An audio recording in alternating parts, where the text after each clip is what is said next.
পিছনে নারীদের কি কোনো হাত আছে নাকি? আল্লাহর কোরআন বলছে, আল্লাহ পাক রব্বুল আলামিন বলেন, আমি আল্লাহ যাকে ইচ্ছা পুত্র সন্তান দান করি, আবার আমি আল্লাহ যাকে ইচ্ছা কন্যা সন্তান দান করি। আমি আল্লাহ যাকে ইচ্ছা পুত্র কন্যা উভয়কে দান করি, আবার আমি আল্লাহ যাকে ইচ্ছা কোন সন্তান দেই না। তাহলে দেয়ার মালিককে? আল্লাহ। আবার না দেয়ার মালিককে? আল্লাহ। এবার আসেন বিজ্ঞান কি বলে। বিজ্ঞান বলছে প্রত্যেকটা মানুষের শরীরে 46টি ক্রোমোজোম আছে। ক্রোমোজোম শব্দের অর্থ হলো লিঙ্গ নির্ধারক। পুরুষের শরীরে আছে 23টি এক্স এবং 23টি ওয়াই ক্রোমোজোম। যারা সায়েন্স নিয়ে পড়াশোনা করতেছেন বললেই তারা বুঝতে পারবেন।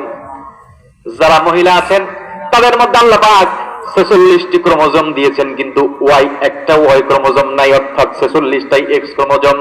বিজ্ঞান বলছে যখন নারীর থেকে 23টি এক্স আর পুরুষের থেকে যখন 23টি এক্স মিলিত হয় তখন সন্তান হয় মেয়ে। কি সন্তান? মেয়ে। আর যখন পুরুষের থেকে 23টি ওয়াই আর নারীর থেকে যখন 23টি এক্স মিলিত হয় তখন সন্তান হয় ছেলে। বিজ্ঞান বলছে ছেলে সন্তান জন্ম দেওয়ার পিছনে সম্পূর্ণ নির্ভর করে ওয়াই ক্রোমোজোমের উপরে। এদিকে নারীর একটা ওয়াই ক্রোমোজোম নাই।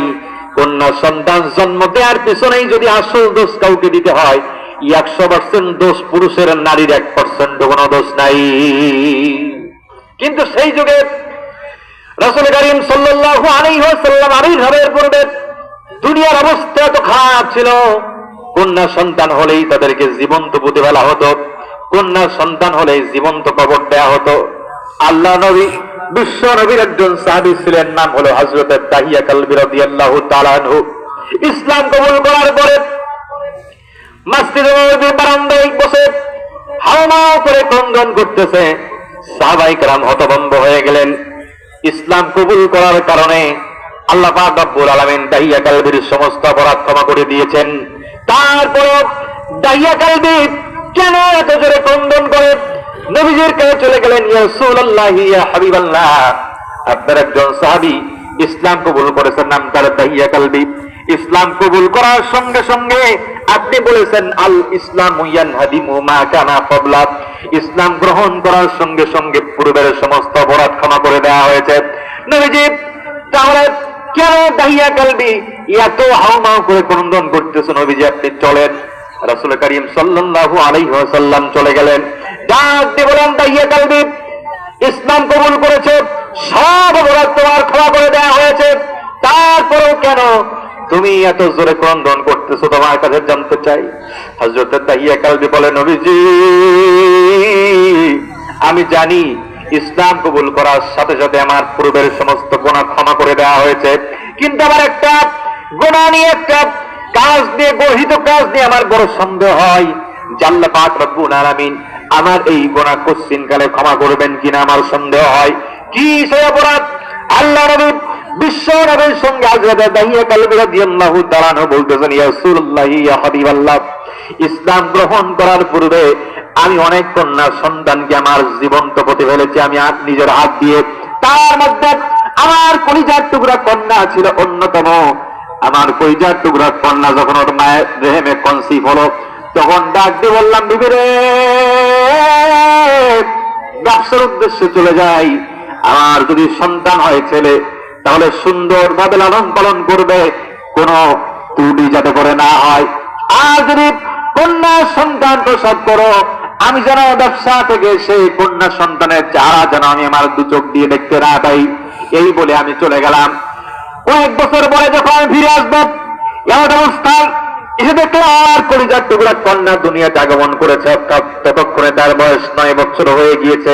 কয় বছর? জোরে বলেন, মনোযোগ দিয়ে খেয়াল করতে হবে। 9 বছর হয়ে গিয়েছে। হযরত দাহিয়া কালবী রাদিয়াল্লাহু তাআলা আনহু দেখেই বুঝতে পারলেন কলিজার টুকরা কন্যা জন্মগ্রহণ করেছে, কিন্তু স্ত্রী আমার কাছে লুকিয়ে রেখেছিল, না হলে আমি আমার কন্যা সন্তানকে নিজ হাত দিয়ে জীবন্ত পুঁতে ফেলতাম। এই জন্য, ইয়া রাসূলুল্লাহ, ইয়া হাবিবাল্লাহ, আমার কলিজার টুকরা কন্যা যখন আমার সামনে আসলো, এত সুন্দর চেহারা আল্লাহ পাক তাকে দান করেছেন, আমার মনের মধ্যে তার জন্য সামান্য পরিমাণ দয়ার সঞ্চার হলো। ইয়া রাসূলুল্লাহ, ইয়া হাবিবাল্লাহ, কিন্তু আমি মনে স্থির করলাম, আমার যদি সমাজে মানিজ্যত নিয়ে বাঁচতে হয়, তাহলে আমার কন্যা সন্তানকে জীবন্ত পুঁতে ফেলতে হবে। নবীজি, আমি আমার কথা অনুযায়ী যেই চিন্তা আমি করলাম, আমি আমার স্ত্রী বললাম, বিবিরে আমার কলিজার টুকরা কন্যাকে গোসল করে সুন্দর পোশাকে সজ্জিত করে দাও, আমি তাকে নিয়ে আমার বন্ধুর বাড়িতে বেড়াতে নিয়ে যাব। এই বলে ফুসলিয়ে ফাসলিয়ে যখন স্ত্রী সাজিয়ে দিলেন, কন্যা সোনার সঙ্গে সঙ্গে কলিজার টুকরা কন্যা এত সুন্দর হাসি দিয়েছে, নবীজি আমার আত্মা ঠান্ডা হয়ে গিয়েছে। কিন্তু আমি আমার সিদ্ধান্ত থেকে এক চুল পরিমাণ আমি সরে আসি নাই। আমার কলিজার টুকরা কন্যাকে নিয়ে যখন আমি পথ চলতেছি, আমার কলিজার টুকরা কন্যা একটার পরে একটা প্রশ্ন, একটার পরে একটা প্রশ্ন আমাকে করেই যাচ্ছে, যেন তার মুখের কথাই শেষ হয় না। যখন আমি এক পর্যায়ে মোর হইতে চলে গেলাম, কলিজার টুকরা সন্তান আমাকে ডাক দিয়ে বলছে, বাবা এইখানে কোনো মানুষ নাই, আমাকে কেন তুমি এইখানে এনেছো? একটা মানুষও এখানে নাই, জনপদহীন মানুষ, কোন মানুষ এখানে নাই, আমাকে কেন এমন একটা জায়গায় এনেছো? আমাকে তুমি বলো, তুমি আমাকে খবর দাও, তোমার বন্ধুর বাড়ি আর কত দূর, যেতে কতক্ষণ লাগবে? তোমার বন্ধুর বাড়ি আমি যাব, তোমার বন্ধুর বাড়ি গিয়ে আমি পোলাও কোরমা বিরিয়ানি খাবো। বাবা আমার সঙ্গে সঙ্গে কলিজার টুকরা কন্যাকে নিয়ে যখন মরুভূমিতে চলে গেলেন, বাড়ি থেকে যেই অস্ত্রটা লুকিয়ে নিয়ে গিয়েছিলেন, এমত অবস্থায় যখন অস্ত্র বের করে যখন গর্ত করা শুরু করে দিলেন, কলিজার টুকরা কন্যা সন্তানটা বলছে, বাবা এই এলাকায় যেখানে একটা মানুষও দেখতে পেলাম না, এই গর্ত, এত বড় গর্ত করে তুমি কি করতে চাও? ইয়া রাসূলুল্লাহ, ইয়া হাবিবাল্লাহ, আমি আমার কলিজার টুকরা কন্যার কথাই সামান্য পরিমাণ কর্ণপাত করলাম না, আমার কলিজার টুকরা সন্তানের কথায় আমি কান দিলাম না। দ্রুত গর্ত করার কাজ আমি শেষ করলাম। গর্ত করা শেষ হয়ে গেল, আমার কলিজার টুকরা কন্যার হাতে দড়ি আর পায়ে বেড়ি যখন আমি পরাই দিলাম, আমার কলিজার টুকরা কন্যার বুঝতে বাকি থাকলো না, আমার বাবা আমাকে জীবন্ত পুঁতে ফেলার জন্য এইখানে এনেছে। যখন গর্তের মধ্যে আমি আমার সন্তানকে নামাইয়ে দিলাম, কলিজার টুকরা কন্যা আমার চিৎকার দিয়ে বলে, বাবা কি অপরাধ আমি করেছি, আমাকে ছেড়ে দাও। আমি কি অপরাধ করেছি আমি জানি না, যদিও আমি কোন অপরাধ করে থাকি তাহলে আমি তোমার পায়ে ধরে ক্ষমা চাচ্ছি, আমাকে তুমি ছেড়ে দাও। আমি আর তুমি আমার বাবা এই পরিচয় আমি কোনোদিনও দেব না। অনেক দূরে আমি চলে যাব, তুমি আমার বাবা এই পরিচয় আমি কোনোদিনও দেব না।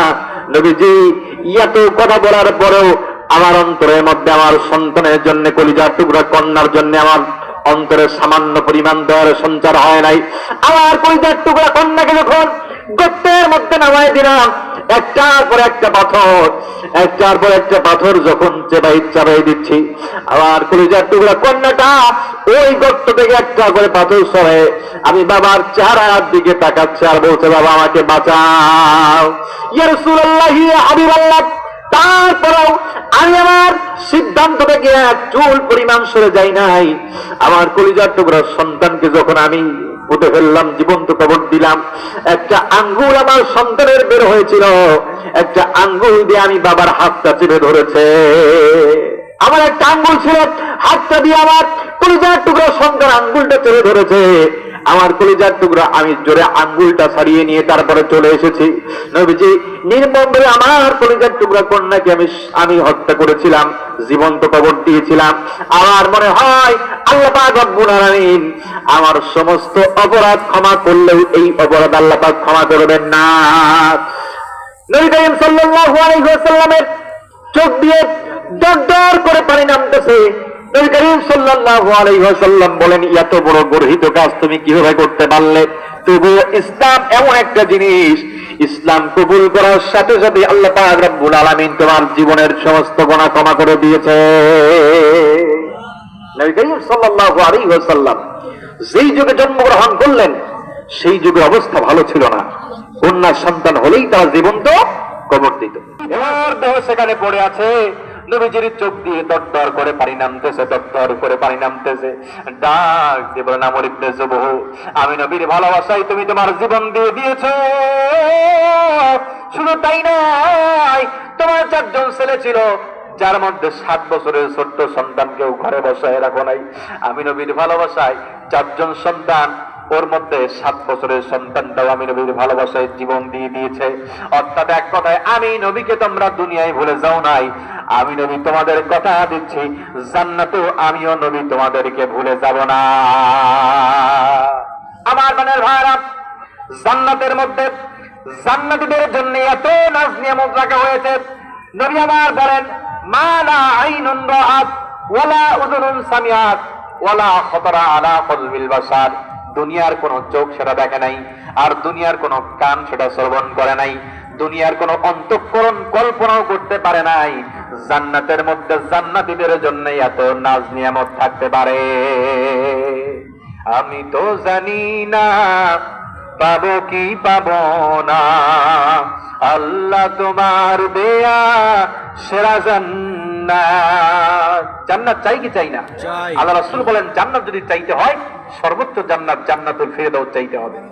আল্লাহ তাআলা বলেন, ইন্নাল্লাযীনা আমানু ওয়া আমিলুস সালিহাতি কানাত লাহুম জান্নাতুল ফিরদাউসি নুজুলা খালিদিনা ফিহা লা ইয়াবগুনা আনহা হিওয়ালা।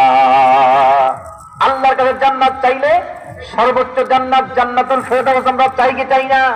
আমি তো জানি না পাবো কি পাবো না, আল্লাহ তোমার দেয়া সেরা জান্নাত। আমি শুধু জানি নরকের অগ্নি সইতে পারবো না কোনদিন রাত। আমি তো জানি না পাবো কি পাবো না, আল্লাহ তোমার দেয়া সেরা জান্নাত। গুনাহ তো করেছি আমি ভালোরাশি সম, অগণিত সীমাহীন, পাপীরে তাওবা কবুল করে নাও রব্বুল আলামিন। হায়াত আমার কমছে শুধু প্রতিদিন, গুনাহ আমার বাড়ছে শুধু বাধাহীন। তুমি তো পারো দিতে নাজাত, আমি শুধু জানি নরকের অগ্নি সইতে পারবো না কোনদিন রাত। আমি তো জানি না পাবো কি পাবো না, আল্লাহ তোমার দেয়া সেরা জান্নাত। জান্নাত চাই কি চাই না? বলেন চাই কি চাই না? তাহলে 1 নাম্বার রাসূলকে নিজের জীবনের থেকে বেশি ভালোবাসতে হবে। আল্লাহ রাসূলের ভালোবাসা শুধু মুখে দাবি করলে হবে না, দুনিয়ায় পৃথিবীতে যদি আল্লাহ রাসূলকে নিয়ে কটূক্তি করা হয়, আল্লাহ রাসূলের চরিত্রে কালিমা লেপন করা হয়, তাহলে প্রকৃত রাসূলের আশিক যারা এরা কোনদিন ঘরে দরজা দিয়ে বসে থাকতে পারে? জোরে বলেন পারে? আল্লাহ রাসূলের ভালোবাসায় যারা ময়দানে ঝাঁপিয়ে পড়ে নিজের জীবনটা দিতে প্রস্তুত থাকবে, এটাই হলো রাসূলের প্রকৃত আশিক। কথা ঠিক না বেঠিক? কারণ সাহাবায়ে কেরাম রাসূলকে ভালোবেসেছেন, ভালোবাসার প্রমাণ, ভালোবাসার বহিঃপ্রকাশ হিসেবে ময়দানে রাসূলের ভালোবাসায় জীবনটা বিসর্জন দিয়েছেন। কথা বলুন ঠিক কিনা? আর 2 নাম্বার হলো ইতাআতুর রাসূল। সংক্ষেপে 2 নাম্বার পয়েন্টে শেষ করে দিব। রাসূলের ভালো যেমন বাঁচতে হবে, রাসূলকে অনুসরণ তেমন করতে হবে। আল্লাহ পাক রব্বুল আলামিন সূরা নূরের 52 নম্বর আয়াতের মধ্যে বলেন, وَمَن يُطِعِ اللَّهَ وَرَسُولَهُ وَيَخْشَ اللَّهَ وَيَتَّقْهِ فَأُولَئِكَ هُمُ الْفَائِزُونَ।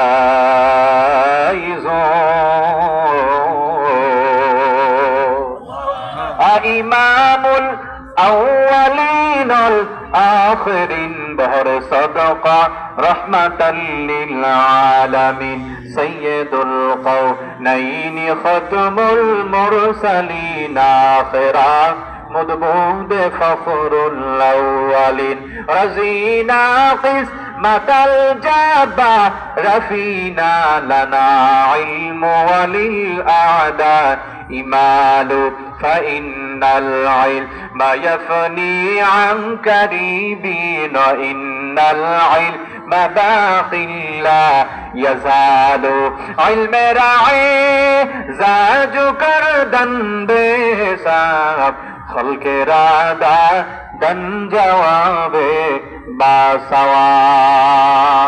আল্লাহ পাক রব্বুল আলামিন বলেন وَمَن يُطِعِ اللَّهَ وَرَسُولَهُ وَيَخْشَ اللَّهَ وَيَتَّقِهِ فَأُولَئِكَ هُمُ الْفَائِزُونَ। আল্লাহ নবী বিশ্বনবী সাহিব হযরত ওমর রাদিয়াল্লাহু তাআলা এর একটা ঘটনা কোন তাফসীর গ্রন্থে বর্ণনা করা হয়েছে। হযরত ওমর রাদিয়াল্লাহু তাআলা একদিন মসজিদ নববীর বারান্দায় দাঁড়িয়ে আছেন।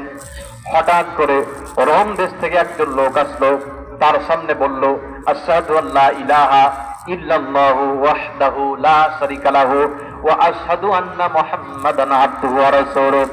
আল্লাহ নবী বিশ্বনবী সাহিব ডাক দিয়ে বললেন, আমার সামনে কালিমা পাঠ করার কারণ কি? বলছে, আমি মুসলমান হয়ে গিয়েছি। কি কারণে তোমার এখনই মুসলমান হতে হলো?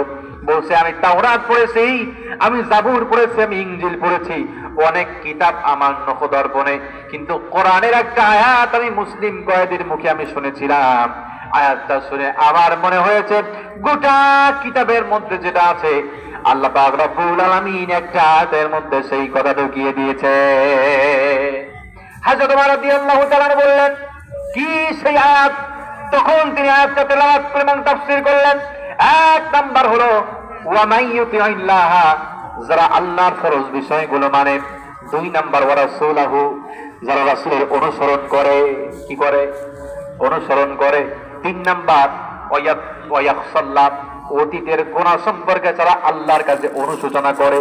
কারণ নবী আমার বলেন, কুল্লু বানি আদম খাত্তাউন ওয়া খায়রুল খাত্তাইন আত-তাওয়াবুন।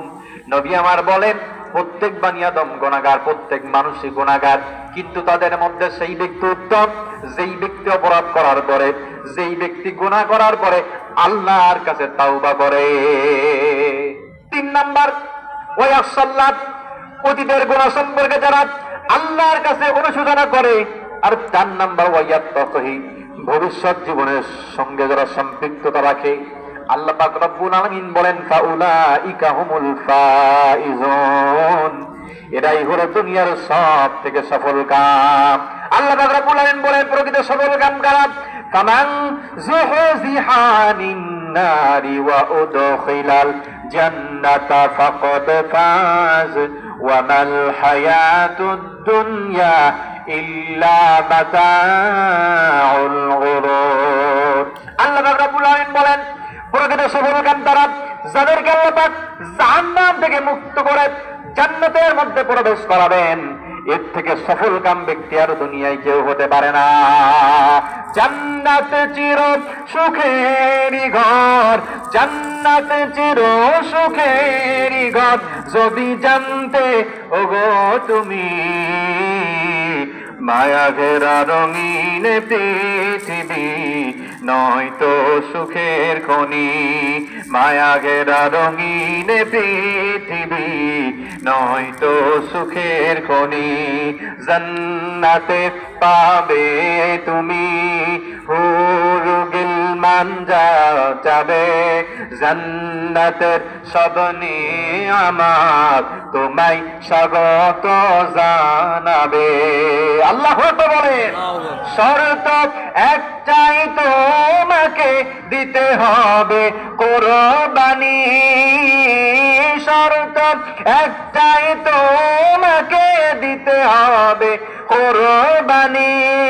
করতে পারো তুমি যদি, করতে পারো তুমি যদি সেই আল্লাহর গোলামি। মায়া ঘেরা রঙিন পৃথিবী নয়তো সুখের খনি। মায়া ঘেরা রঙিন পৃথিবী নয়তো সুখের খনি। জান্নাত চাই কি চাই না? তাহলে দুই নাম্বার হলো রাসূলের অনুসরণ করতে হবে। আল্লাহ পাক রব্বুল আলামিন আবার সূরা মুহাম্মদ 33 নম্বর আয়াতের মধ্যে বলেন, ইয়া আইয়ুহাল আইয়ুহাল্লাযীনা আমানু আতিউল্লাহ ওয়া আতিউর রাসূল ওয়া লা তুবতিলু আমালাকুম। আল্লাহ পাক বলেন, তোমরা আল্লাহর আনুগত্য করো, রাসূলের অনুসরণ করো, আর তোমরা তোমাদের কৃত আমলকে তোমরা নষ্ট করে দিও না। ওয়ামা আতাকুমুর রাসূলু ফাখুযুহু ওয়ামা নাহাকুম আনহু ফাতাহু ওয়াত্তাকুল্লাহ ইন্নাল্লাহা শাদীদুল ইকাব। স্পষ্ট লেখা রয়েছে, আহমদ রাজা খান ফাজিল বেরলভির ফরজ শরীয়তের ভিতরে লেখা যায় রে, সাজ্জাদ যখন তাকাইলেন পাহাড়ের ভিতরে দেখা যায় কত স্বর্ণ মুদ্রা দেখা যায়। আল্লাহ তারে এত কোটিপতি বানাইলেন, আল্লাহ তারে এত আদর করে বানাইলেন।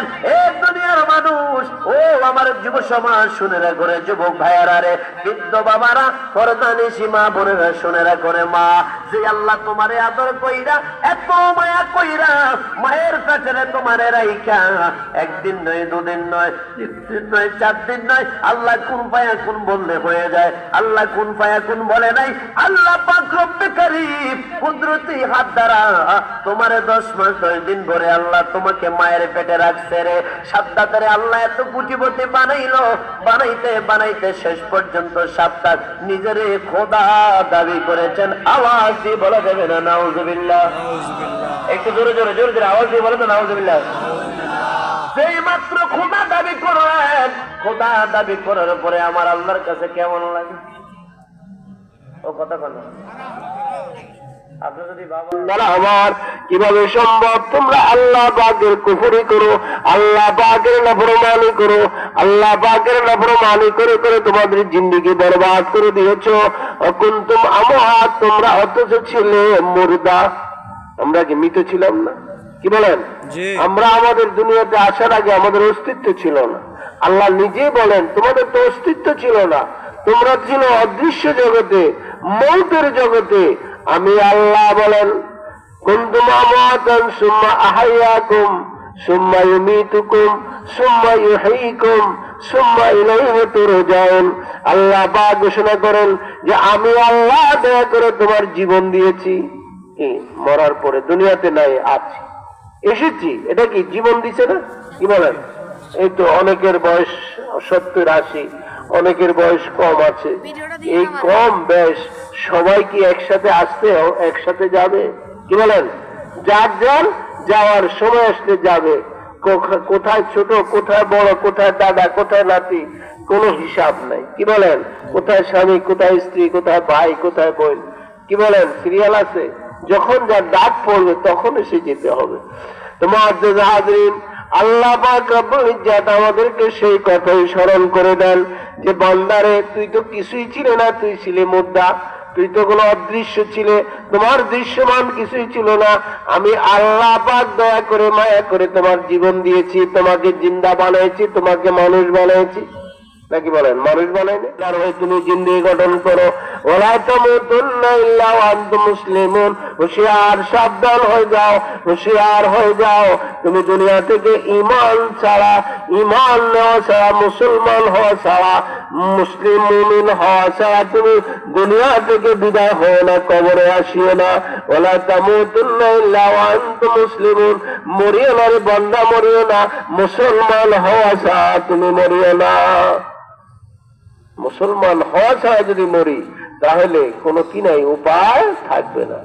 সেই জন্য মুসলমান তো হলাম, নামাজ পড়লাম না, রোজা রাখলাম না, হারাম খাইলাম, সুদ খাইলাম, ঘুষ খাইলাম, মিথ্যা বললাম, অন্যায় করলাম, জুলুম করলাম, সিটিংবাজি করলাম, বাটপারি করলাম, সন্ত্রাসী করলাম, রাহাজানি করলাম, জিনা করলাম, ব্যভিচার করলাম, সবগুলো করি, আবার কই আমি মুসলমান। আমি কি মুসলমান থাকলাম? কি বলেন? মুসলমান হতে পারলাম?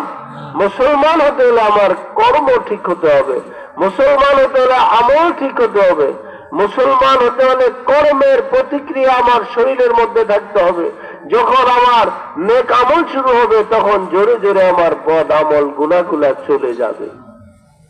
যে বান্দাকে যে 5 ওয়াক্ত নামাজের জন্য যে এই অজু করার জন্য বলা হয়, এই অজুটা এমন একটা ট্রেনিং যে আপনি ফজরে হতে ফজরের নামাজ পড়লেন জোহর পর্যন্ত, যখন জোহরের অজু করেন আপনার সগীরা গুনাহগুলো চলে যাবে। বলেন সুবহানাল্লাহ। বান্দামুখী হবে।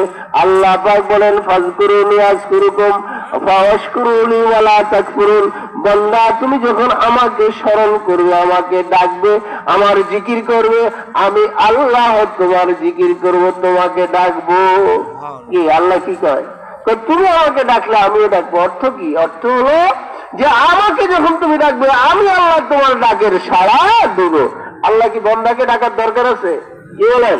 বন্দার ডাকের সাড়া দিবে যে আল্লাহ আমি তো কি আছে অসুস্থ, সুস্থতা দাও। শুনবে কে? আল্লাহ। শুনবে কে? লাহানু আকরাবু ইলাইহি মিন হাবলিল ওয়ারিদ। আল্লাহ পাক ঘোষণা করেন আমি আল্লাহ তোমার শাহরগের আরো নিকটে আছি, এত নিকটে আছি তুমি যেটা কল্পনা করো কল্পনা করতে দেরি, আমি আল্লাহ তোমার কল্পনা শুনতে দেরি হয় না। আমি জোরে ডাকলেও শুনি, আস্তে ডাকলেও শুনি, মনে মনে ডাকলেও শুনি। তুমি যেইভাবে আমাকে কল্পনা করো আমি সেইভাবে তোমার ডাকের আমি সাড়া দেই। সুতরাং আল্লাহ পাকের বন্দার সবচেয়ে বড় নিয়ামত হলো বন্দার সবসময় আল্লাহ পাকের স্মরণ। জিকির জিকির ফাজকুরুনি, বান্দা আমাকে জিকির করো, আমার জিকির করো, আমার স্মরণ করো। নামাজে জিকির, রোজায় জিকির, হজে জিকির, যাকাতে জিকির, দান খয়রাতে জিকির, নেক যত আমল আছে আল্লাহ আল্লাহ রাসূলের সন্তুষ্টিতে যত আমল করি সমস্ত আমলগুলো হলো আল্লাহর জিকির। বলেন সুবহানাল্লাহ। নামাজে আল্লাহ স্মরণ হয়নি, কি বলেন? রোজা রাখলে আল্লাহ স্মরণে তো রোজা রাখি, কি বলেন? আমরা যত নেক আমল করি নেক আমলের একমাত্র উদ্দেশ্য হলো আল্লাহকে পাওয়া, নাকি বলেন? আল্লাহকে পাওয়ার জন্য, পরকালে মুক্তির জন্য, ইহকালে শান্তির জন্য আমরা আল্লাহ পাকের ইবাদত করি, না অন্য কিছু, কি বলেন? আমরা যেহেতু মুসলমান আল্লাহকে বিশ্বাস করি, আল্লাহ পাকের বিশ্বাসের একমাত্র বান্দার সবকিছুর মূল হলো কে? ওয়ামা খালাকাতুল জিন্না ওয়াল ইনসা ইল্লা লিয়াবুদুন। জান্নাতের কামনা করেছে, কি থেকে মুক্তি চাইছি? জাহান্নাম থেকে মুক্তি চেয়েছে, জাহান্নামের কামনা করেছে। আমার আল্লাহ জান্নাতের কামনা করেছে। আমার আল্লাহ প্রশ্ন করব আমার বান্দারা কি জান্নাত আর জাহান্নাম দেখছে কিনা? বলে না, আল্লাহ দেখে না। তারা আলেম ওলামার মুখে শুনে, কোরআন হাদিস পড়ে আলেম ওলামার মুখে শুনে তারা বিশ্বাস করেছে জান্নাত যে আছে, জাহান্নাম যে আছে। তারা জাহান্নাম থেকে মুক্তি চেয়েছে, জান্নাতের কামনা করেছে। আমার আল্লাহ বলে ফেরেশতারা রে, সাক্ষী থাকো ফেরেশতারা, ওই মাহফিলে যারা উপস্থিত ছিল আমি সবার জন্য জাহান্নামকে হারাম করে দিলাম। সুবহানাল্লাহ। খুশি না বাজার? সবাই খুশি তো? কারণ আমল দ্বারা কম বান্দাই জান্নাতে যাবে। আমার আল্লাহ উসিলা দিয়ে বান্দাকে ক্ষমা করবে। বলেন সুবহানাল্লাহ। আমার আল্লাহ কি ইচ্ছা করলে পারবেন না এই মাহফিলটাকে আমাদের জন্য নাজাতের উসিলা করে দিতে পারবে কি পারবে না? অবশ্যই পারবে। কি করে পারবে না? সাল্লাল্লাহু আলা